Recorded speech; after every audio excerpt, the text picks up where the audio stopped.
Have you ever looked at a giant skyscraper and just wondered, how do they even know how tall that is? Or how much an elephant weighs?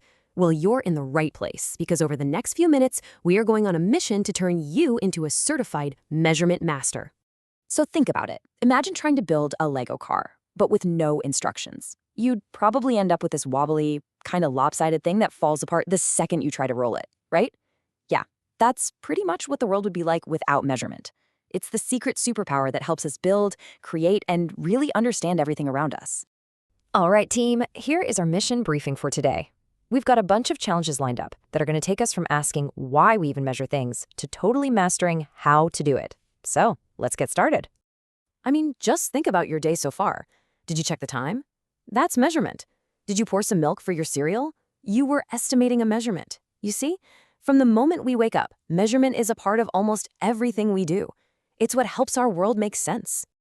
So what are we actually measuring? Well, these things are called physical quantities. You can think of them like the ingredients in a recipe. You have to know exactly how much flour or sugar to use. It's the same in science. We need to know the how much, or how long, or how hot of something to understand how it all works. Okay, so here's the big secret to all measurement. It's actually just comparing something you don't know, like, say, the length of your desk, to something you do know, like a centimeter or a meter. That known fixed amount, that's what we call a unit. See? It's just a simple comparison. Okay, now that we know what measurement is, it's time to crack the secret code. This is the code that scientists, engineers, and builders all over the world use to make sure they're all speaking the same language. And this universal language is called the International System of Units, or SI units for short. Using these means that a kilogram in Japan is the exact same as a kilogram in Brazil. And this is super, super important. Can you imagine scientists trying to build a rocket if one team was using a meter that was a different size? It would be a total disaster. All right, measurement masters, it's time for our very first mission, conquering length. Just look around you right now. Think about the distance between you and the door. That's length. It basically answers all those questions like, how long is it, how far is it, or how wide is it? So here's our toolkit for measuring length. We've got kilometers for those really long journeys, meters for everyday stuff like the size of a room, centimeters for smaller things, and tiny little millimeters for all the fine details. But the king of them all, the official SI unit that connects everything, is the meter. So to really get a feel for how these units relate to each other, let's take a look at the kilometer. How many meters do you think can fit inside one single kilometer? I'll give you a hint. It's a number with 3 zeros at the end.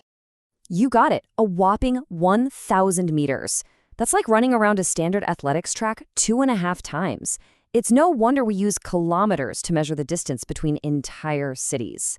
Now for the pro tips that'll make you a real measurement master. First, always place your ruler flat and make sure you start at the 0 mark. But here's the real secret weapon. You have to look straight down at the number. If you look at it from an angle, it's like trying to read a book from the side of the page. The words get all blurry and distorted. In measurement, that sneaky mistake has a name. It's called parallax error. You've totally mastered length, but are you ready for the next mission? We're about to dive into the world of mass, which is really all about how much stuff is packed inside an object. Okay.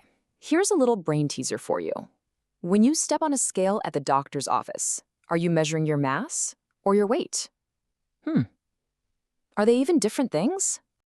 Plot twist, they are not the same thing at all. Here's the key difference. Mass is the amount of stuff that's in you, and that part never, ever changes. An astronaut has the same mass on Earth as they do on the moon. Weight, on the other hand, is the pull of gravity on that mass. That's why that same astronaut is weightless in space. Not because they have less stuff in them, but because there's almost no gravity pulling on them. Now, to be a true mass master, you need the right tools. We've got the classic beam balance, which kind of works like a seesaw for objects. You compare a mass you don't know to ones you do know. And then we have this super high-tech electronic balance, which gives you a really precise digital reading in just seconds. You are on a roll, measurement masters. It is time for our final and maybe most creative mission, conquering area. Just look at the palm of your hand. The amount of space it covers, that's its area. It's the space a flat shape, like a leaf or a playground, takes up.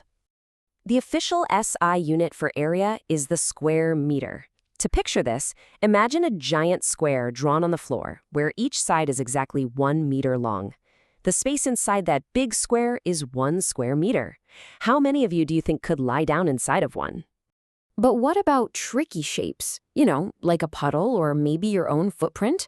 Well, here is a super cool trick. First, you trace the shape onto graph paper. Then, you count up all the full squares inside it. After that, count any squares that are more than half full. Finally, just add those two numbers together and voila! You've got an excellent estimate of its area. Mission accomplished, Measurement Masters. You have officially completed your training. But are you ready for your final exam? Let's do a quick fire round to review everything we've learned and officially give you your Measurement Master certification. First up, length. We learned it's the distance between 2 points, its SI unit is the meter, and our pro tip is to always look straight down to avoid that sneaky parallax error. Next, we tackled mass. We found out it's the amount of stuff in an object, the SI unit is the kilogram, and most importantly, we learned that mass and weight are definitely not the same thing. And in our final mission, we conquered area. We now know it's the space on a flat surface, its SI unit is the square meter, and we learned that clever graph paper trick to measure any shape, no matter how wacky it is. So there you have it, Measurement Masters. The whole world is just full of things to measure, from the tiniest little insect to the tallest building you can see. Now that you have the skills, what will you discover? Go find out. The adventure is just beginning.